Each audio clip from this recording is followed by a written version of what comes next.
এই যে নদীর পাশে এখানে এভাবে কিন্তু হাঁটার ব্যবস্থা আছে। এখানে এই যে সবাই পা ঝুলিয়ে বসে আছে।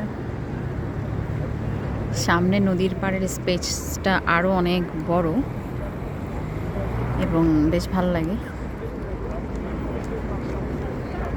এই পুরো এরিয়াটা নেপোলিয়ন ডেভেলপ করেছেন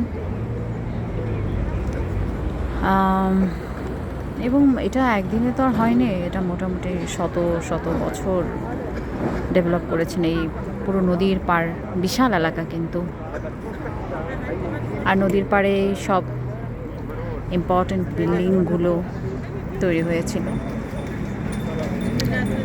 এই যে সন্ধ্যায় সব আলো জ্বলে উঠছে, সব শহরের মতো প্যারিসেরও।